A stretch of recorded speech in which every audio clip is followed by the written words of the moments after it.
Voice of south நேயர்களுக்கு வணக்கம். இந்த நேர்காணலில் நாம் சிந்திக்கிருப்பவர் அயலக தமிழர் நலவாரியத்தின் தலைவர் திரு கார்த்திகேய சிவசேனாபதி அவர்கள். வணக்கம். வணக்கம்ங்க. இப்போ அரசியல்ல ஒரு பூதாகரமாக வெடித்திருக்கிறது இந்த ஆந்திராவில் திருப்பதி கோயிலில் லட்டு விவகாரம். அந்த லட்டுல மாட்டு கொழுப்பு சேர்க்கப்பட்டிருக்கு, மீன் அந்த கொழுப்பும் சேர்க்கப்பட்டிருக்குலாம் அந்த விஷயம் பூதாகரமாக பேசப்படுது. அது நீங்கள் எப்படி பார்க்குறீங்க? இங்கே சம காலத்தில் நம்ம மாட்டு இறைச்சி வைத்ததாக இந்தியா முழுமைக்கும் அடித்துக் கொள்கிற அந்த நிகழ்வு நடந்து கொண்டே இருக்கு. இன்னொரு பக்கம் மிகப்பெரிய ஒரு புனித தலமாக பார்க்கக்கூடிய திருப்பதி கோயிலில் இப்படி ஒரு சம்பவம் நடந்திருக்கு. நீங்கள் எப்படி அதை பார்க்குறீங்க? இல்லைங்க, அதாவது மாட்டை வைத்து அரசியல் மட்டும் பண்ணக்கூடிய கேவலமான சித்தாந்தத்தை கொண்டவர்கள் பிஜேபி ஆர்எஸ்எஸ்காரர்கள்.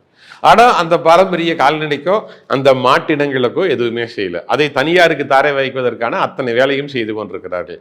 பொவைன் ப்ரீடிங் ஆக்டை கொண்டு வந்து இந்த கால்நடைக்கு காலை வைத்துக் கொள்ளக்கூடாதுன்னு சட்டம் கொண்டு வந்தது நரேந்திர மோடி அவர்களுடைய அரசாங்கம்.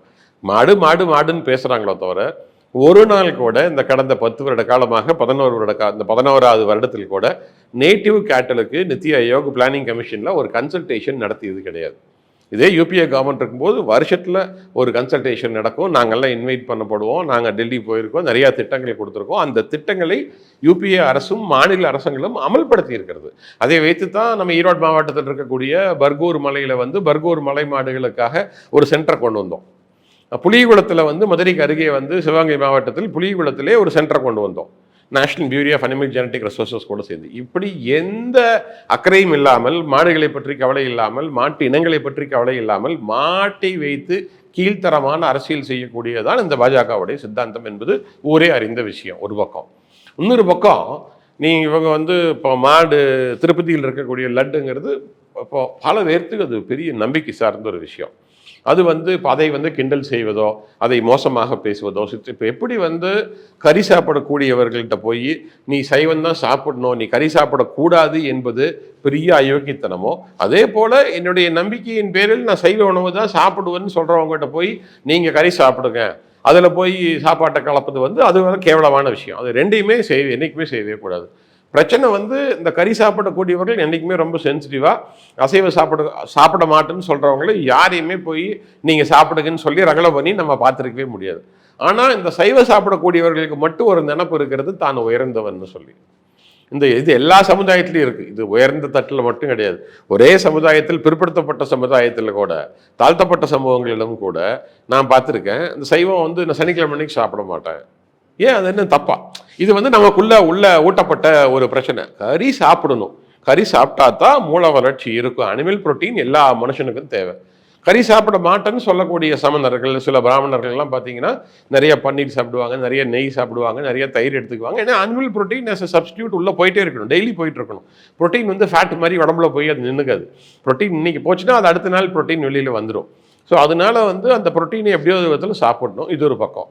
ஆனால் திருப்பதி நடந்தது அப்படி உண்மையாகவே இருந்திருந்தால் அது திட்டம் போட்டு யாராச்சும் கலந்துருப்பாங்களான்னு நான் கண்டிப்பாக அப்படி பார்க்கல. அப்படி யாரும் வன்மம் பிடித்தவர்கள் திருப்பதி லட்டில் போய் மாட்டுக்கறியோ ஒரு மீனோட இறைச்சியோ உள்ள கலக்கி இருக்க மாட்டாங்க.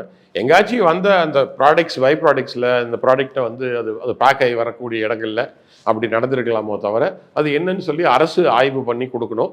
அப்படி அதாவது வேண்டி யாராவது செஞ்சுருந்தா அதை வன்மையாக கண்டிக்க வேண்டும். ஏன்னா அது மக்களுடைய நம்பிக்கை சார்ந்த விஷயம். திருப்பதி போயிட்டு வந்தால், நான் வெங்கடாசலபதியை கும்பிட்டு வந்தேன்னா வரும்போது எல்லாரும் லட்டை கொண்டு ஷேர் பண்ணிக்கிறது வழக்கம் நம்ம ஊரில். ஒரு நாத்திகர் கூட லட்டை கொடுத்தா அவங்க அதை கேவலப்படுத்த மாட்டாங்க. அந்த லட்டை வாங்கி சாப்பிட்டுட்டு ரொம்ப மகிழ்ச்சி போயிட்டு எப்போ வந்தீங்கன்னு கேட்பாங்க. இதுதான் நம்ம ஊர் வழக்கம். ஸோ அப்படி இருந்திருந்தால் அதை வன்மையாக கண்டிக்க வேண்டும். வேண்டே செய்திருந்தால் அது என்னென்னு அரசு இன்வெஸ்டிகேட் பண்ணி ஆந்திரா கவர்மெண்ட் சொல்ல வரைக்கும் நம்ம ஒப்பீனியன் சொல்லாமல் இருக்கிறது நல்லது. நீங்கள் தொண்டாமுத்தூர் கான்ஸ்டுவன்சியில் போட்டிக்கிட்டு இருக்கீங்க. அப்படி பார்க்குற பொழுது அதே தொண்டாமுத்தூர் கான்ஸ்டுவன்சியில் தான் மிஸ்டர் சீனிவாசன் அவர்களும், அன்னபூர்ணா சீனிவாசன் அவர்களும் இருக்கார். இப்போ அவருக்கு ஏற்பட்ட அந்த சம்பவம் அப்படின்றது அது தமிழ்நாட்டினுடைய சுயமரியாதைக்கு அது ரொம்ப இழுக்காக பார்க்கப்பட்டுச்சு. அவர் ஒரு ஆர்எஸ்எஸ்காரராக இருக்கலாம், அவர் ஜிஎஸ்டி கூட நீங்கள் ஏற்றிக்குங்க, ஒன்றும் பிரச்சனை இல்லைன்னு சொல்லலாம். அது ஒரு அதிருப்தி இருந்தாலுமே கூட அவர் ஒரு மத்திய அமைச்சர்கிட்ட, ஒன்றிய அமைச்சர்கிட்ட கூனி குறுகி நின்றதும், மன்னிப்பு கேட்டதும் அது தமிழ்நாட்டினுடைய சுயமரியாதை அந்த ஐடியாலஜிக்கு ரொம்பவுமே ஒரு பாதிப்பை ஏற்படுத்தியது. மக்கள் கொந்தளிப்பு ஏற்பட்டுச்சு. அதன் பிறகாக பாஜக பின்வாங்கியது. அண்ணாமலை மன்னிப்பு கேட்டார். அதன் பிறகு அவங்களே வந்து இதை பற்றி பேச வேண்டாம் விட்டுருங்க அப்படின்னு சொல்கிற அளவுக்கு அந்த விஷயம் போச்சு. நீங்கள் கொங்கு பகுதியை சார்ந்தவர், கொங்கு தமிழில் இருக்கக்கூடிய ஒரு முக்கியஸ்தர், நீங்கள் எப்படி இந்த சம்பவத்தை பார்க்குறீங்க? அவரோட பேசுனீங்களா? என்ன சொன்னார்? இல்லை, அவரிடம் இதை பற்றி பேசலீங்க. ஆனால் இது எப்படி பார்க்குறோன்னு சொல்லி பார்த்தீங்கன்னா, மிக கேவலமான ஒரு செயல். பாஜக திருமதி நிர்மலா சீதாராமன் தெரிஞ்ச விஷயம். அவங்க எப்போவுமே இதே மாதிரி தான் அராஜகமாக, அடாவடித்தனமாக, யாரையும் மதிக்காமல் பேசக்கூடியவர். அதில் இன்னும் குறிப்பாக சொல்லப்போனால் திரு ஸ்ரீனிவாசன் அவர்கள் எப்பவுமே இதே மாதிரி அவர் விட்டன் ஹியூமரோட பேசக்கூடிய ஒரு நல்ல மனிதர், பண்பாளர்.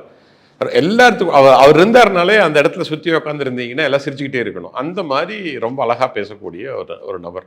அப்புறம் டிப்பிக்கலாக அந்த கொங்கு மண்டலத்துக்கு, கோயம்புத்தூருக்கே உண்டான ஒரு ஒரு ஒரு கிண்டல் கேள்வி இருக்கும். நல்லா பேசுவார், எல்லாத்துக்கூட தாய் பிள்ளையாக பழகக்கூடியவர். எனது நெருங்கிய உறவினர்களுக்கு மிக நெருங்கிய ஒரு குடும்பத்தில் ஒருத்தர் மாதிரி அவர்.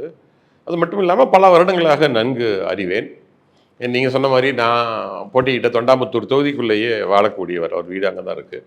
அது எல்லா இடத்த விடங்க அந்த கொங்கு மண்டலம், கரூர் எடுத்துட்டிங்கன்னா கரூர், வெள்ளக்கோவில், காங்கேயம், ஈரோடு, திருப்பூர், பொள்ளாச்சி, உடனல்பேட்டை, மேட்டுப்பாளையம், இந்த ஏரியாவில் இருக்கிற அத்தனை பேர்த்துக்கும் பள்ளிக்கூடத்துக்கு வருவதற்கு, கல்லூரிகளுக்கு வருவதற்கு, ஒரு துணிமணி வாங்குவதற்கு, பழைய கோயம்புத்தூர் மாவட்டம் இருந்தது. எல்லாத்துக்கும் வந்து அன்னபூர்ணா இஸ் அன் எமோஷன். அன்னபூர்ணாங்கிறது வந்து ஒரு ஒரு குடும்பத்தில் ஒன்றான ஒரு விஷயம் மாதிரி. சின்ன வயசுலேருந்து நான்லாம் எங்கள் அப்பாலாம் சொல்லி கேட்டு வளர்ந்தது எப்படின்னா, சென்ட்ரல் தேட்டர்னு ஒரு தேட்டர் இருக்குது கோயம்புத்தூரில். அந்த சென்ட்ரல் தேட்டருக்குள்ளே அன்னபூர்ணாவுடைய ஒரு ஆரம்ப காலத்தில் ரெஸ்டாரண்ட் இருந்ததுன்னு சொல்லுவாங்க. இப்போ இருக்கக்கூடிய திரு ஸ்ரீனிவாசன் அவர்களுடைய அண்ணாவுடைய மனைவின்னு நினைக்கிறேன், அண்ணின்னு நினைக்கிறேன். அவங்க மிக அற்புதமான உணவு செய்யக்கூடியவர்கள். அவங்களுடைய ருசி, அவங்களுடைய சுவை, அந்த குவாலிட்டி தான் அங்கே இம்ப்ளிமெண்ட் பண்ணாங்கன்னு சொல்லுவாங்க. So Annapurna is an emotion. அங்கே போய் சாப்பிடாதவங்க அங்கே அன்னபூர்ணா அது ஒரு மீட்டிங் பாயிண்ட்டு. அது வந்து நீங்கள் ஆர்எஸ்புரத்தில் இருக்கீங்களா, நீங்கள் ஆர்எஸ்புர் அன்னபூர்ணாக்கு வந்துடுங்க. இந்த ரேஸ் கோர்ஸில் இந்த பக்கம் இருக்கிறீங்களா, கோர்ட்டுக்கு ஏற்ற மாதிரி இருக்கிற அன்னபூர்ணாக்கு வந்துடுங்க. இப்படி அது ஒரு இட்ஸ் அன் எமோஷன். அது எல்லாத்துக்கும் ஒரு அது வந்து அது காட்டாமல் இருந்திருப்பாங்க. ஆனால் இந்த சூழலில் இப்படி நம்ம அன்னபூர்ணாவுடைய ஒரு முதலாளிக்கு இப்படி போய் அவரை நிற்க வச்சு மன்னிப்பு கேட்குற மாதிரி பண்ணிட்டாங்களே. ஒரு பள்ளிக்கூடத்தில் ஹெட்மாஸ்டர்கிட்ட போய் நிற்கிற மாதிரி பண்ணிட்டாங்கிறது மிகப்பெரிய வருத்தம். திரு அண்ணாமலை அவர்கள் அந்த கேவலமான செயலை கண்டிக்கவில்லை. அது போய் அவர் வந்து அப்படி கண்டிக்கவே இல்லை. அவர் அந்த வீடியோவை ரிலீஸ் பண்ணதான் தவறுன்னு சொல்லி அவர் உள்கட்சி அரசியல் செய்து திருமதி வானதி சீனிவாசனை ஒரு மோசமாக சித்தரிக்க முயற்சிக்கிறாரோ தவிர, திரு அண்ணாமலை அவர்கள் இது ஒரு கேடுகிட்ட செயல் பண்ணியிருக்க கூடாதுன்னு சொல்லக்கூடிய தைரியம் அவருக்கு கிடையாது. அவர் என்னைக்கு முன்னுக்கு பின் முரணாக பேசக்கூடிய மனிதர் தான் திரு அண்ணாமலை அவர்கள். உதாரணத்திற்கு சொல்ல போனால், இன்னைக்கு ஆக்ஸ்போர்டில் இருக்கார். 3 மாதங்கள் ஆக்ஸ்போர்ட் போயிருக்கார். ஆக்ஸ்போர்ட் பல்கலைக்கழகத்தில் படிச்சுட்டு இருக்காரு. முழுக்க ஆங்கிலேயருடைய ஒரு சிலபஸை எடுத்து படிக்கிறாரு. அங்கே போய் அதை பெருமையாகவும் பேசி கொண்டிருக்கிறார். ஆக்ஸ்போர்ட் பல்கலைக்கழகத்திற்கு 3 மாதம் அரசியல் கத்துவதற்காக நான் சென்றிருக்கிறேன்னு சொல்லிட்டு இருக்காரு. மகிழ்ச்சி. ஆனால் இவரே லார்டு மெக்கல்லேவுடைய கல்வி திட்டத்தை ஒழிக்க வேண்டும்னு சொன்னவர். அதே லார்டு மெக்கல்லேவோட கல்வி திட்டத்தை படிக்கிறதுக்கு நீங்க எதுக்கு ஆக்ஸ்போர்ட் போயிருக்கீங்க? இதுதான் அந்த பாஜகவுடைய முன்னுக்கு பின் முரண். திரு அண்ணாமலை அவர்கள் அதில் மிகப்பெரிய எக்ஸ்போர்ட். அந்த முன்னுக்கு பின் முரணில் பெரிய எக்ஸ்போர்ட் அவர். திருமதி நிர்மலா சீதாராமனுக்கு பெரிய நன்றி சொல்லணும். பாஜகவுக்கு வந்து கோவை பொதுவாக சொல்லுவாங்க, கோவை பகுதியில் கொஞ்சம் அதிக ஆதரவு இருக்குன்னு சொல்லி, அந்த ஆதரவை மறுபரிசீலனை செய்ய வேண்டும், சிந்திக்க வேண்டும்னு சொல்லி பாஜகவுக்கு ஆதரவாக இருந்தவர்கள் கூட இந்த கேவலத்தை தட்டி கேட்டு ரொம்ப வருத்தப்படக்கூடிய ஒரு செயலாக செஞ்சுருக்கிறாங்க. அன்னபூர்ணா ரொம்ப அருமையாக பதிலும் கொடுத்துருந்தாங்க. 2 விஷயத்தில் கொடுத்துருக்காங்க. இது 2வது முறை அன்னபூர்ணா இந்த சங்கிகளுடைய அட்டகாசத்தை மிக அழகாக ஹேண்டில் பண்ணியிருக்காங்க. முதல் முறை உங்களுக்கு ஞாபகம் இருக்கும், பெங்களூரை சேர்ந்த தேஜஸ்வின்னு சொல்லிட்டு ஒரு பெங்களூர் சவுத்தோட எம்பின்னு நினைக்கிறேன், சூர்யா. அவர் கோயம்புத்தூர் அன்னபூர்ணாவில் வந்து சாப்பிட்டுட்டு ஒரு ட்விட்டரோ ஃபேஸ்புக் போஸ்ட்டோ போட்டார். நான் போய் அன்னபூர்ணாவில் சாப்பிட்டேன், என்கிட்ட பில்லு வேண்டான்னு சொன்னாங்க. நான் இல்லை நான் திமுக காரன் கிடையாதுன்னு சொல்லி நான் பணம் கொடுத்தேன்னு சொல்லி போட்டார். அதுக்கு அன்னபூர்ணா அழகாக பதில் சொல்லாங்க, அப்படியெல்லாம் எந்த திமுக காரரோ அதிமுக காரரோ எங்கள் ஹோட்டலில் வந்து சாப்பிட்டுட்டு பணம் கொடுக்க மாட்டேன்லாம் சொன்னது கிடையாது. நீங்கள் இதெல்லாம் பேச வேண்டாம். நீங்கள் ஒரு பாராளுமன்ற உறுப்பினரில் மரியாதைக்காக அங்கேருந்து யாராச்சும் ஒரு மேனேஜர் உங்களுக்கு மரியாதை கொடுத்து பில்லு வேண்டான்னு சொல்லியிருக்கலாமோ தவிர, நீங்கள் இந்த அரசியல்லாம் பண்ண வேண்டாம். நாங்கள் நல்லா போயிட்டுருக்கு. எங்களுக்கு நல்ல ஆதரவாக 2 கட்சிகளும் தமிழ்நாட்டில் இருந்திருக்கிறார்கள். அதனால தான் இவ்வளோ பெரிய தொழில் முன்னேற்றம் தமிழ்நாட்டுக்கு வந்திருக்கிறதுன்னு அழகாக பதில் சொல்லியிருந்தாங்க அன்னபூர்ணா. 2வது முறையாக இப்பவும் அதே மாதிரி அந்த பிரெட் பன்னு வந்து, நீங்கள் அதுக்கு முன்னாடி பார்த்தீங்கன்னா அன்னபூர்ணாவுடைய சோஷியல் மீடியா பேஜில் 200 லைக் 300 லைக் 400 லைக் போயிட்டு இருந்தது.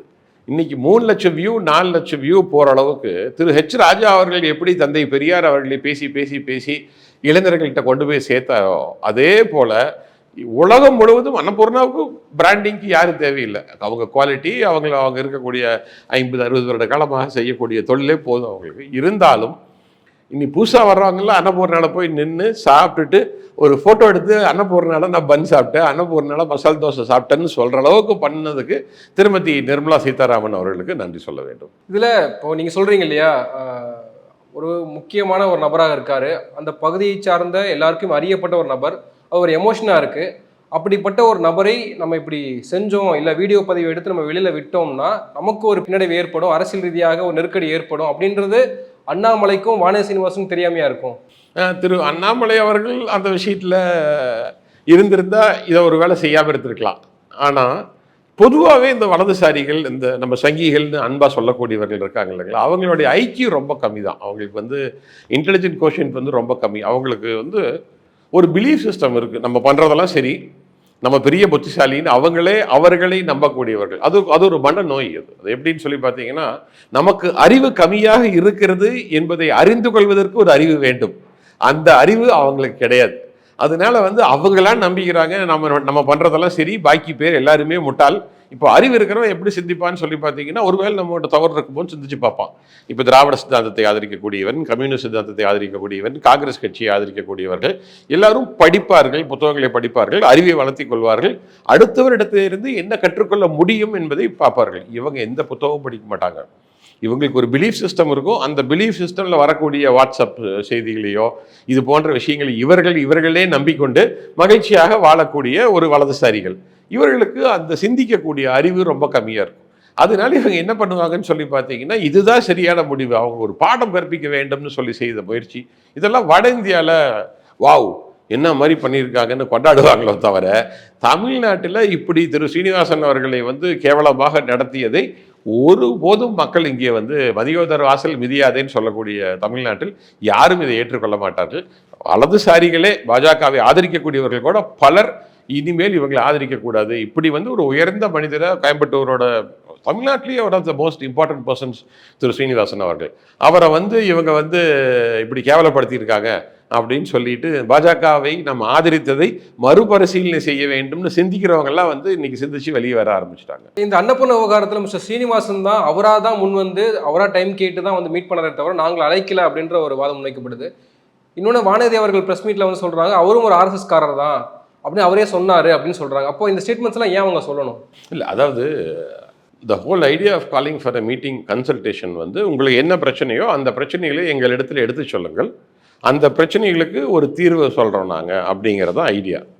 அப்படி ஒரு மீட்டிங்கில் திரு சீனிவாசன் அவர்கள் பன்னுக்கு 5%, பன்னு கூட வெண்ணெயை சேர்த்து வச்சா 18%ன்னு சொல்லி பல்வேறு பிரச்சனைகளை எடுத்துரைக்கிறார். அதுக்கு நீங்கள் ஒரு நல்ல ஒன்றிய அமைச்சராக, ஒரு நல்ல ஃபினான்ஸ் மினிஸ்டர் நீங்கள் என்ன சொல்லியிருக்கணும், we will certainly consider and we will look into it, you don't have to வரின்னு சொல்லியிருந்தால் வேலை முடிஞ்சது.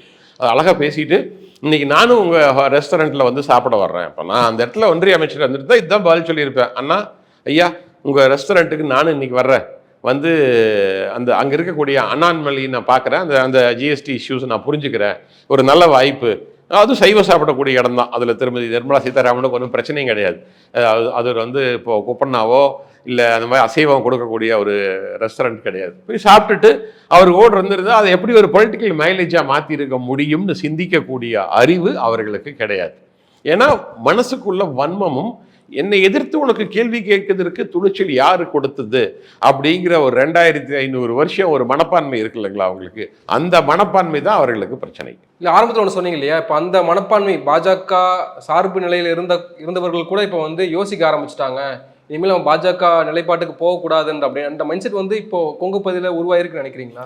நிறைய உருவாயிருக்கு, நிறைய பப்ளிக்காக பேச ஆரம்பிச்சிட்டாங்க. இந்த நிலைமை நாளைக்கு நம்மளுக்கு யாராக இருந்தாலும் அந்த இடத்துல வச்சு தானே பார்க்குறாங்க. இப்போ திருப்பூரில் தொழிலதிபர்கள் இருக்கிறாங்க, 200 கோடி 300 கோடி 500 கோடி 1000 கோடிக்கு டர்ன் ஓவர் பண்ணுறாங்க.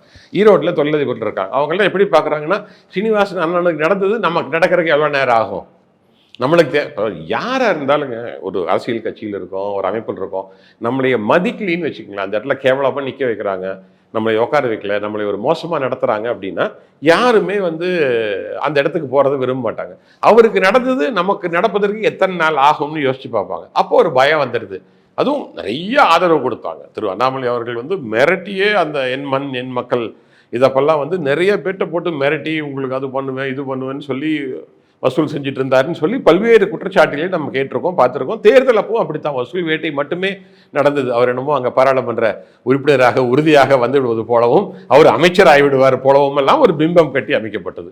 இன்னைக்கு வந்து அரசியல் நம்மளுக்கு தெரியலேன்னு சொல்லிட்டு ஆக்ஸ்போர்ட் போயிருக்காரு போல் இருக்குது. போயிட்டு வரட்டும், அதுக்கப்புறம் அவரோட அரசியலை பார்ப்போம். இப்போ ஹரியானா தேர்தலில் வந்து தமிழ்நாட்டில் என்னென்ன வாக்குறுதிகளெல்லாம் கொடுத்து திமுக ஆட்சிக்கு வந்ததோ அதையே வந்து இப்போ அவங்க இம்ப்ளிமெண்ட் பண்றதுக்கு அங்க வாக்குறுதிகளாக கொடுத்துக்கிட்டு இருக்காங்க பாஜக.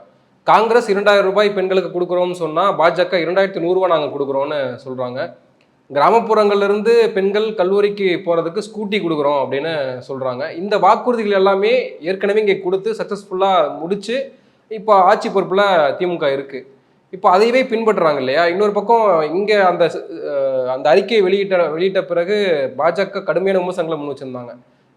பெண்களுக்கு கொடுக்கறது வந்து ஓட்டுக்காக கொடுக்கக்கூடிய வாக்கு அரசியலாகத்தான் பார்க்கப்படுது அப்படின்னு சொன்னாங்க. அப்படி 1000 ரூபா கொடுத்தோம்னா கவர்மெண்ட் திவாலா போயிடும், இது வந்து செய்யவே முடியாத ஒரு காரியத்தை இப்படி ஏமாத்து வேலையாக செய்கிறாங்க திமுகலாம் சொல்லப்பட்டுச்சு. ஆனால் இப்போ அவங்களே அந்த வாக்குறுதிகள் கொடுத்துருக்காங்களே, நீங்கள் எப்படி அதை பார்க்குறீங்க? ரெண்டு விஷயம். பாஜகவை பொறுத்தளவுக்கு வந்து அது ஒரு பனியா பார்ட்டி. சில பனியா இனங்களுக்கு மட்டுமே வாழ்வதற்காக இருக்கக்கூடிய ஒரு கட்சி. இப்போ ரிலையன்ஸ் நேற்று ஐசிஐசிஐ பேங்க்குன்னு நினைக்கிறேன் 3560 கோடி ரூபா ரிலையன்ஸ் அனில் அம்பானிக்கு தள்ளுபடி பண்ணியிருக்காங்க. இது வந்து சும்மா அது வந்து ஒரு என்ன சொல்கிறது, இருக்கிறதுலே கம்மியான அமௌண்ட்டு. வருஷம் 4 லட்சம் கோடி 5 லட்சம் கோடி அடானி அம்பானி போன்றவர்களுக்கு வரி விலக்கு கொடுத்து கொண்டே இருக்கிறது பாஜக அரசு. நமக்கு நல்லா தெரிஞ்ச விஷயம். அதில் ஒன்று எல்லாத்துக்கும் தெரியும். அந்த வரி விலக்கு எப்படி எவ்வளோ பெரிய நஷ்டம் சாமானிய மக்களுக்கு, சாமானிய மக்களுடைய வரிப்பணத்திற்கு என்பதை பற்றி சிந்திச்சு பேசக்கூடியவர்கள் பேசிக்கொண்டே இருக்கிறார்கள். பொருளாதார மேடைகள் திரு மோகன் குருசாமி போன்றோர், திரு ராஜன் போன்றோரெல்லாம் வந்து பேசிட்டு அதனால தான் இங்கே வேலை செய்ய முடியல ரிசர்வ் பேங்க்லின்னு சொல்லிட்டு அவங்கெல்லாம் கிளம்பி வெளில போயிட்டாங்க. வந்து பாஜக அரசு கூட அறிவுள்ளவர்கள் வேலை செய்ய முடியாதுன்னு சொல்லிட்டு திருமதி நிர்மலா சீதாராமனுக்கு பொருளாதாரத்தை பற்றி பெரிய புரிதலோ அறிவோ ஆற்றலோ எதுவும் கிடையாது. அவங்க வந்து இருக்கிறதுலையே அவங்களுக்கு தான் பொருளாதாரத்தை பற்றி நிறைய தெரியும்னா அந்த டீம் எப்படி இருக்குன்னு யோசிச்சு பாருங்க. இன்டெலெக்சுவலி பேங்க்ரப்ட் ஒரு டீமை வச்சு தான் ஆட்சி நடத்தி கொண்டு இருக்கிறார்கள். ஆனால் இவங்க வந்து அந்த மாதிரி 4 லட்சம் கோடி 5 லட்சம் கோடி வரி விலக்கு கொடுத்துட்டு சாமானிய மக்களுக்கு கொடுக்கறது அந்த ஆங்கில மீடியாவும் சேர்ந்து Delhi media, not the Tamil Nadu media. ஆங்கில மீடியா என்ன வார்த்தையை பயன்படுத்துவான்னா குறிப்பாக அந்த டெல்லியிலிருந்து வரக்கூடிய பத்திரிகைகள், நீங்கள் த ஹிந்து பார்த்தீங்கன்னா ஃப்ரீபிங்கிற வார்த்தையை பயன்படுத்த மாட்டாங்க. த இந்தியன் எக்ஸ்பிரஸ் தமிழ்நாட்டிலிருந்து வர்றது ஃப்ரீபிங்கிற வார்த்தையை பயன்படுத்த மாட்டாங்க. வெல்ஃபேர் ஸ்கீம்னு சொல்லுவாங்க. ஆனால் இந்த டெல்லியிலிருந்து வரக்கூடிய சில பத்திரிகைகள் அவங்க என்ன சொல்லுவாங்கன்னு சொல்லி பார்த்தீங்கன்னா அது ஃப்ரீபிங்கிற வார்த்தையை வேணுன்னே பயன்படுது. அது ஃப்ரீபி கிடையாது, அது வெல்ஃபேர் ஸ்கீம். நார்வேல பண்ணால் அது வெல்ஃபேர் ஸ்கீம், அதை வந்து ஸ்காட்லாண்டில் பண்ணால் வெல்ஃபேர், ஃபின்லாண்டில் பண்ணால் வெல்ஃபேர், கனடாவில் பண்ணால் இட்ஸ் எ வெல்ஃபேர் ஸ்டேட்டு. அது என்ன தமிழ்நாட்டில் பண்ணால் அது வந்து ஃப்ரீபி. சாமானிய மக்களுடைய வரிப்பணத்தை திருப்பி கொடுப்பதற்கான நல்ல வழிகளை தேடி செய்யக்கூடியதுதான் திராவிட மாடல் அரசு. இதுதான் திராவிட மாடல், திராவிட சித்தாந்தம். அதுதான் இதை வந்து ஒவ்வொருத்தரும் உலகத்தில் இருக்கக்கூடிய பல்வேறு அமைப்புகள் இதை கொண்டாடி கொண்டிருக்கிறது. பொருளாதார ரீதியாக மிகப்பெரிய முன்னேற்றத்தை தமிழ்நாடு எல்லா டேட்டாலையும் தமிழ்நாடு அடைந்திருக்கிறது என்பதை நாம் பார்த்து கொண்டிருக்கிறோம். GER, GDP, GNB, world health organisation கொடுக்கக்கூடிய டேட்டா, அது எல்லாத்துலேயும் நம்ம மிகப்பெரிய முன்னேற்றத்தை அடைஞ்சிருக்கிறோம். அதனால டேட்டா வச்சு அவங்களால நம்மளை பற்றி பேச முடியல. இன்னைக்கு டேட்டாவில் நம்ம எங்கேயோ போயிட்டோம். ஒரு ஸ்கூலில் 100 பேர் இருக்கிறான் ஒரு கிளாஸ் ரூம்லேன்னா ஒரு பையனை வந்து நீ நல்லா படிக்கல நீ மக்குன்னு சொல்லிட்டு இருக்காங்க. பார்த்தா அந்த பையன் எல்லாத்துலேயும் ரேங்க்கில் ஃபஸ்ட் ரேங்க் வாங்குறான், அவன் ஸ்போர்ட்ஸில் ரொம்ப நல்லா இருக்கிறான், எக்ஸ்ட்ரா கரிக்குலர் ஆக்டிவிட்டீஸ் நல்லா இருக்கான், ரொம்ப டிசிப்ளின்டாக இருக்கான், நீட்டாக ட்ரெஸ் பண்ணியிருக்கான், ஸ்கூல் 300 நாள் ஒர்க் பண்ணிச்சுன்னா 298 நாள் ஸ்கூலுக்கு வந்திருக்கான். எல்லா டேட்டாவும் இவங்க சொல்கிற பொய்க்கு எதிராக இருக்கிறது. நீ எப்படி அந்த பையனை மோசமான பையன்னு சொல்கிறேன்னு சொல்லி இன்றைக்கி இந்திய நாடே கேட்க ஆரம்பிக்குது. தமிழ்நாடு போல எங்களுக்கு ஒரு ஆட்சி வேணும், தமிழ்நாட்டில் இருக்கக்கூடிய முதலமைச்சர் போல எங்களுக்கு ஒரு முதலமைச்சர் வேணும்னு யூபியில் இருக்கிறவன், பீகார் இருக்கிறவன், ஹரியானாவில் இருக்கிறவன்லாம் ட்வீட் பண்ணுறான். இந்த முதலமைச்சர் பாரு அமெரிக்கா போய் 7700 கோடி ரூபா இன்வெஸ்ட்மெண்ட் கொண்டு வந்திருக்காரு, நீங்கள்லாம் என்னையா பண்ணிக்கிட்டு இருக்கீங்க, இங்கே மாட்டுக்கறி வச்சுக்கிட்டு புல்டோசரை கொண்டே வச்சு இடிச்சுக்கிட்டு நீங்கள் இதுதான் முன்னேற்றமான்னு கேட்க ஆரம்பிச்சிட்டாங்க. ஏன்னா சோஷியல் மீடியா பரவுகிறது.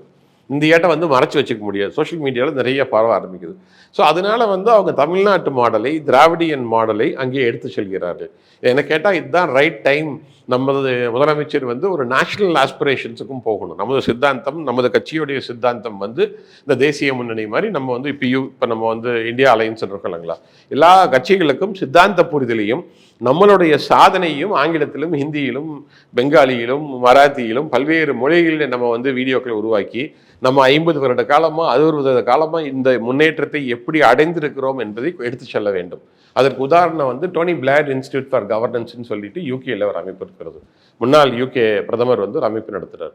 அதில் ஆராய்ச்சி பண்ணி ஒரு டேட்டா கொடுக்குறாங்க அவங்க. நாங்கள் உலகம் பூரா இருக்கிற பொலிட்டிக்கல் ஐடியாலஜிஸ் எடுத்து படித்து பார்த்தோம். படித்து பார்த்ததில் மொனார்கி பார்த்தோம், டிக்டேட்டர்ஷிப் பார்த்தோம், மிலிட்ரி டிக்டேட்டர்ஷிப் பார்த்தோம், நாங்கள் வந்து லெஃப்ட், ரைட்டு, சென்டர் எல்லா ஐடியாலஜியும் எடுத்து படித்து பார்த்தோம். சப்சஹாரன் ஆப்பிரிக்கா நாடுகளுக்கு எந்த அரசியல் சித்தாந்தத்தை கொண்டு போய் சேர்த்த வேண்டும்னு பார்த்தோம். அதில் நாங்கள் பார்த்து வியந்தது வந்து இந்திய நாட்டில், தென்னிந்தியாவில், தமிழ்நாட்டில் இருக்கக்கூடிய தி திராவிடியன் மாடல்ங்கிற வார்த்தையவே பயன்படுத்துகிறான். தி திராவிடியன் மாடல்ங்கிறான். 1960களில் ஆரம்பித்து பெரியார்னு ஒரு கிராண்ட் ஓல்டு மேன் தான் இந்த ஐடியாலஜியோடைய ஃபவுண்டர். அவர் ஒரு மேஜர் ரீசன். அறிஞர் அண்ணாதுரை, எம்ஜிஆர், கலைஞர் கருணாநிதி, அம்மையார் ஜெயலலிதான் கொண்டு வந்து முடிக்கிறான். 2011 அந்த ஸ்டடி முடிக்கிறான். முடிக்கும்போது அவன் சொல்கிறான், in every indicator, in social development இண்டிகேட்டர்ஸில் வந்து டாப் ரேங்கிங் ஸ்டேட்டாக 50 வருட காலத்தில் இந்த ஸ்டேட்டை மாற்றிருக்காங்க. நீர் பற்றாக்குறை உள்ள ஒரு மாநிலத்தில் மிகப்பெரிய சாதனை. இதைத்தான் ஆப்பிரிக்காவில் இருக்கக்கூடிய அந்த முன்னேறாத நாடுகளுக்கு கொண்டு செல்ல வேண்டும்ங்கிறான். இந்த சித்தாந்தத்தை நாம் வட இந்தியாவுக்கு எடுத்து செல்ல வேண்டும் என்பது எங்களை போன்ற இந்த திராவிட சித்தாந்தத்தின் மீது உயிராக நாட்டம் கொண்டவர்களுடைய ஆசை. ஆனால் நீங்கள் சொல்கிறீங்க இல்லையா, அதாவது முதலமைச்சர் மு.க. ஸ்டாலின் இந்தியாவுக்கு பாடமாக இருக்கணும், டெல்லிக்கு போகணும், டெல்லி அதிகாரத்துக்கு போகணுன்றத வந்து இப்போ அவங்க சொல்கிறாங்க இல்லையா. இப்போ திராவிடியன் ஐடியாலஜின்னு சொல்கிற பொழுது இப்போ கூட சர் ஜான் மார்ஷல் குறித்து பேசியிருக்காரு. சர் ஜான் மார்ஷலினுடைய அறிக்கை குறித்து முதல்வர் ஸ்டாலின் ட்வீட் பண்ணியிருக்காரு. சிந்து சமய நாகரிகம் தான் திராவிட கலாச்சாரத்தினுடைய அடையாளமாக காட்டப்பட்டிருக்கு, அதற்கு நன்றி கூறியிருக்காரு. இப்போ அந்த அடையாளம் இருக்கு இல்லையா, இப்போ அந்த அடையாளத்தை தூக்குற பொழுது நம்ம பிரிவினைவாதன்ற ஒரு விஷயத்தை கோட் பண்ணுவாங்கல்ல, அது நீங்கள் எப்படி பார்க்குறீங்க? இல்லை, அதாவது நீங்கள் தேனி பக்கமெல்லாம் போனீங்கன்னா பெனி குவிக் அப்படின்னு ஒருத்தருக்கு பொங்கல் வைப்பாங்க. பெனி குவிக் பொங்கல். எங்கள் ஊர் பக்கத்துலலாம் வந்துங்க அதிமுக கட்சியை சேர்ந்தவர்கள், கட்சியை சாராதவர்கள்லாம் வந்து வருடம் கலைஞர் பொங்கல்னு ஒரு பொங்கல் வைக்கிறாங்க கொஞ்ச நாளாக, ஒரு 10-12 வருஷமாக. எதுக்குன்னா அந்த 7,000 கோடி ரூபா விவசாய கடனை தள்ளுபடி பண்ணார். எங்கள் ஊர் பக்கமெல்லாம் ஏக்கரா 20 லட்சம் 30 லட்சத்துக்கு விற்குது. அன்றைக்கெல்லாம் ஏக்கரா 50,000 1 லட்சம் ரூபாய்க்கு வித்துட்டு இருந்தது அந்த கடன் தள்ளுபடி ஆனப்போ. அந்த தள்ளுபடி ஆனப்போ என்ன ஆச்சுன்னு சொல்லி பார்த்தீங்கன்னா, அன்னைக்கு சொத்தை வித்திருந்தால் அந்த கடனை மட்டும்தான் கட்டியிருக்க முடியும், கடனை கூட கட்டியிருக்க முடியாது. கூலி தொழிலாளியாக 2 ஏக்கர் 3 ஏக்கர் 4 ஏக்கர் 5 ஏக்கர் வைத்திருக்கிறவர்கள் சென்றிருக்க வேண்டும். அந்த நன்றி கடனாக கலைஞருக்கு ஒரு பொங்கல் வைக்கிறாங்க. பொங்கல் வைத்து நன்றி சொல்லுவது தமிழருடைய மரபு. அதுக்கு தான் பொங்க வைக்கிறோம் அப்படின்னு சொல்கிறோம். நம்ம எப்படி வந்து இயற்கைக்கு நன்றி சொல்கிறோமோ பொங்கல் வைத்து, ஒரு வீட்டில் நல்ல விசேஷம்னா சக்கரை பொங்கல் பண்ணுறோமோ, அந்த மாதிரி நம்ம வந்து நன்றி சொல்வது நம்ம மரபு.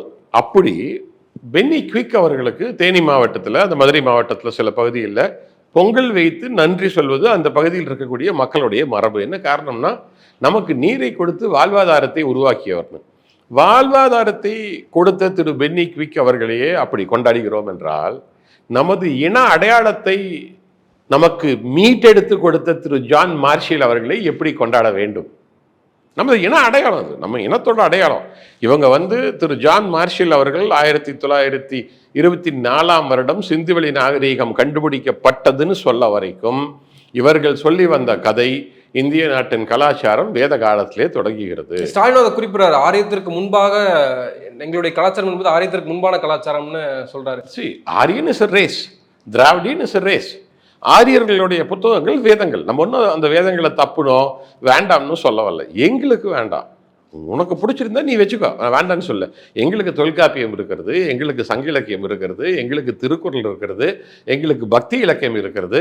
நாங்கள் பார்த்துக்குவோம். எங்களுக்கு பெருமாளை கும்பிட தெரியும், எங்களுக்கு சிவபெருமானை கும்பிட தெரியும், எங்களுக்கு கௌமார முருகனை கும்பிட தெரியும், சக்தி மார்க்கத்தில் இருக்கக்கூடிய அம்பாளை எங்களுக்கு கும்பிட தெரியும். குலதெய்வ வழிபாட்டில் 3000 வருடங்களாக பெண் தெய்வங்களை வைத்து வழிபாடு செய்து கொண்டு வந்தவர்கள் நாங்கள். எங்களுக்கு எப்படி வழிபட வேண்டும் 76,000 கோயில் தமிழ்நாடு அரசு இருக்குது. தமிழ்நாட்டில் எங்களுக்கு கோயில்களை எப்படி நிர்வாகம் செய்ய வேண்டும், கோயில்களை எப்படி பார்த்துக்கொள்ள வேண்டும், மதத்தை எப்படி வைத்திருக்க வேண்டும் என்பதை பற்றி பாஜக RSS பாடம் எடுக்க வேண்டிய அவசியம் கிடையாது. அதனால நீங்கள் அது வரைக்கும் வேத காலம் சொல்லிட்டு இருந்தாங்க. 1924 வரைக்கும் வேதங்கள் உயர்ந்தது, சாமி தலையிலிருந்து வந்தவர்கள், முட்டியிலிருந்து வந்தவர்கள்லாம் பேசிகிட்டு இருந்தாங்க. ஆனால் இந்திய நாட்டுடைய சரித்திரத்தையே திருப்பி போட்டது வேத காலம் 2300 வருஷத்துக்கு முன்னாடி. இந்த ஓல்டஸ்ட் வேதா ரிக்வேதா வந்து 2300 வருஷம்னு இட்ஸ் ப்ரூவன் டேட்டா. இவங்க சொல்லிக்கலாம் 10,000 வருஷம், 50,000 வருஷம், 1,00,000 வருஷம், 2,00,000 வருஷம், என்ன கதை வேணாலும் சொல்லிக்கலாம். ரெக்கார்டிக்கல் இந்தியன் டேட்டா வந்து 2300 இயர்ஸ் தான் சொல்லுது. தொல்காப்பியம் அதுக்கு 700 வருடங்களுக்கு முன்பு வந்த ஒரு புத்தகம், 3000 வருடங்களுக்கு முன்பு வந்த புத்தகம். ஆனால் சிந்துவெளி நாகரிகம் 4500 வருடங்களான ஒரு நாகரிகம். இவர்கள் சொன்ன குதிரை, இவர்கள் சொன்ன யாகங்கள் நடத்தக்கூடிய வழக்கம், ஹோமங்கள் நடத்தக்கூடிய வழக்கம், இவங்க சொன்ன வேத கலாச்சாரம் எதுவுமே இல்லாத ஒரு உயர்ந்த குடியாக அன்றே இருந்திருக்கிறது என்பதை திரு ஜான் மார்ஷல் அவர்கள் பின்பு வரக்கூடிய ஒவ்வொருத்தராக அதை வந்து நம்ம பார்த்துட்டோம். அதனால சிந்துவெளி நாகரிகம் கண்டுபிடிக்கப்பட்ட பின்பு தான் இந்த RSSங்கிற அமைப்பை ஆரம்பிக்கிறார்கள். 1924 சிந்துவெளி நாகரிகம் கண்டுபிடிக்கப்படுகிறது. 1925ஆம் வருடம் RSS என்ற அமைப்பு ஆரம்பிக்கப்படுகிறது. ஏன்னா அந்த வேத காலத்து பொய்யையும் புரட்டையும் மக்களுக்கு பரப்புவதற்காக ஆரம்பிக்கப்பட்ட அமைப்பு தான் RSS என்கிற அமைப்பு, ராஷ்டிரிய ஸ்வயம் சேவக் சங் என்ற அமைப்பு. அதனால இந்த RSS இயக்கம் வந்து தொடர்ந்து அந்த பொய்யை சொல்லிக்கொண்டே இருப்பார்கள். ஆனால் நம்ம வந்து நம்மளுடைய ஹிஸ்ட்ரி எங்கேருந்து ட்ரேஸ் பண்ணுறோன்னு சொல்லி பார்த்தீங்கன்னா, ஈரான், ஆப்கானிஸ்தான், இன்னைக்கு இருக்கக்கூடிய பாகிஸ்தான், இந்தியாவில் சில பகுதி, இந்த 4 நாடுகள் பகுதி சேர்ந்தது தான் சிந்துவெளி நாகரிகம். Iravatham Mahadevan, John Marshall, Iravatham Mahadevan, Ashok Parpola, திரு R பாலகிருஷ்ணனுடைய ஜேர்னி ஆஃப் எ சிவிலைசேஷன் புத்தகம் வரை இதைத்தான் தெளிவாக நிரூபித்துக் கொண்டிருக்கிறது. உலகமே ஏற்றுக்கொண்டு விட்டது. இவங்க வந்து இந்திய ஒன்றிய அரசாங்கமும் அங்கு இருக்கக்கூடிய வலதுசாரிகளும் திருப்பி அதுக்கு ஒரு பொய்யான கதையும் பொய்யான புரட்டையும் சொல்லி கொண்டிருந்தால் ஒன்றும் நடக்க போறதில்லை. ஆக்ஸ்போர்ட் பல்கலைக்கழகம், கேம்பிரிட்ஜ், இப்போ அண்ணாமலை அவர்கள் போயிருக்காரு ஆக்ஸ்போர்ட் பல்கலைக்கழகத்தில் சிந்துவெளி நாகரிகத்தை இண்டஸ் ஹரப்பா சிவிலைசேஷன் சொல்லுவானா, இல்லை இந்த RSS பாஜக சொல்லக்கூடிய சரஸ்வதி வேலி சிவிலைசேஷன் சொல்லுவானான்னு திரு அண்ணாமலை அவர்கள் அங்கேயே போய் கேட்டு தெரிந்து கொண்டு வரட்டும். இப்போ இந்த திராவிட அரசியலுடைய திராவிட கொள்கைகளை எடுத்துச் செல்வதற்கு முதலமைச்சர் மு.க. ஸ்டாலினுக்கு பிறகாக உதயநிதி ஸ்டாலின் தான் இருக்கிறாரு. உதயநிதி ஸ்டாலினுக்கு துணை முதல்வர் பதவி, டெபுட்டி சிஎம் பதவி கொடுக்கப்பட போறாங்க அப்படின்ற ஒரு செய்தி தொடர்ச்சியாக பேசப்பட்டு வருது. இன்றைக்கு கூட அந்த அறிவிப்பு வெளியாகும்னு இப்போ பேசிக்கிட்டு இருக்கக்கூடிய இந்த சூழலில் கூட அந்த செய்திகள் இருக்கு. அப்போ இந்த அரசியலினுடைய அடுத்த அடையாளமாக உதயநிதி தான் இருக்காரா, வேற யாரும் இல்லையான்ற கேள்வி முன்வைக்கப்படுது. நீங்க எப்படி பார்க்குறீங்க? இல்லை, திராவிட சித்தாந்தத்தின் அடையாளம் தந்தை பெரியார். திராவிட முன்னேற்ற கழகத்தின் சித்தாந்த அடையாளம் அறிஞர் அண்ணா அவர்கள். அறிஞர் அண்ணாவுடைய தம்பிகள் தான் எங்களுடைய மாண்புமிகு முன்னாள் தலைவர் கலைஞர் அவர்கள். கலைஞரோட இருந்த அந்த என்டையர் டீமு எங்ககிட்ட இருந்து 1972 பிரிஞ்சு போன அதிமுக, அதிலிருந்து வந்த மதிமுக, இப்படி திராவிட சித்தாந்தத்தை தமிழ்நாடு முழுவதும் காப்பாற்ற கோடிக்கணக்கான திராவிட சித்தாந்தவாதிகள் இருக்கிறார்கள். இதில் வந்து அன்ஃபார்ச்சுனேட்லி அண்ணா பேரை வைத்துக்கொண்டு அந்த திராவிட சித்தாந்தத்தை மறந்துவிட்டு அண்ணா திராவிட முன்னேற்ற கழகம் என்று பெயரை வைத்துக்கொண்டு அண்ணா என்ன சொன்னார் என்பதே தெரியாத ஒரு கூட்டம் தான் அதிமுகவாக மாறி இருக்கிறது என்பதுதான் வருத்தமான செயல். ஸோ திராவிட சித்தாந்தத்தையும் திராவிடியின் அரசியலையும் காப்பாற்றக்கூடிய ஒரே கட்சியாக திராவிட முன்னேற்ற கழகம் இருந்து வருகிறது. அதனால தான் திமுக மீது பாஜக, RSS போன்ற கட்சிகள் வந்து தொடர்ந்து வன்மத்தை கொட்டிக்கொண்டே இருப்பார்கள். அதனால திராவிட சித்தாந்தத்தின் வழித்தோன்றலாக அந்த அரசியலை காப்பாற்றக்கூடியவர்களாக இருக்கக்கூடியது இன்று மாண்புமிகு முதல்வர் அவர்கள். திரு உதயநிதி அவர்கள் இன்று அமைச்சராக இருக்கிறார்கள். ஒருவேளை அவருக்கு வந்து மேலும் சில பொறுப்புகளோ பதவிகளோ கொடுக்கப்பட்டால் அதையும் அவர் சிறப்பாக செய்வார். இன்னைக்கு வந்து அவங்கள வந்து இன்னைக்கு ஏதாச்சும் பதவி கொடுக்குறாங்களே என்பதை பற்றியெல்லாம் நான் பதில் சொல்ல முடியாது. அது கட்சியோட தலைமை. பொதுவாக விமர்சனங்கள் வந்து வாரிசு அரசியல்ன்ற விமர்சனம் இருக்கு, ஒற்றை குடும்ப ஆட்சி முறைன்ற விமர்சனம் இருக்கு. இதெல்லாம் வந்து திமுகவினர், திமுக தொண்டர்கள் அடிமையிலாக இருக்காங்க திமுக தலைமைக்கு அப்படின்ற ஒரு குற்றச்சாட்டு பொதுவாக முன்வைக்கப்படுதில்ல. அப்போ அதுக்கு என்ன பதில் இருக்கு? இல்லை, அது 2 விஷயம். இதில் வந்து திமுகவில் வந்து 1,00,000 பதவிகள் இருக்கும். கட்சியுடைய தலைவரில் ஆரம்பித்து கிளைக்கழக செயலாளர் வரைக்கும் எடுத்துக்கிட்டிங்கன்னா பார்ட்டியோட மெயின் இதில் அதுபோக கட்சியில் 21 அணிகள் இருக்கிறது. இப்போ நான் சுற்றுச்சூழல் அணியோட மாநில செயலாளர், திரு உதயநிதி அவர்கள் வந்து இளைஞர் அணியோட மாநில செயலாளர், மகளிர் அணி இருக்கிறது, மருத்துவர் அணி இருக்கிறது, விவசாய அணி இருக்கிறது, இப்படி பல்வேறு அணிகள் இருக்கிறது. வெளிநாட்டு தமிழர்கள் அணி இருக்கிறது, அணிகள் இருக்கிறது. ஒவ்வொரு அணிக்கும் ஒரு செயலாளர் இருக்கார். மொத்தமாக இந்த குடும்பத்திலிருந்து எடுத்துட்டீங்கன்னா இன்னைக்கு திராவிட முன்னேற்ற கழகத்தில் கட்சி பொறுப்பில் இருப்பது 4 பேர் தான் இருப்பாங்க. மொத்தமாக 4 பேர் இருப்பாங்க.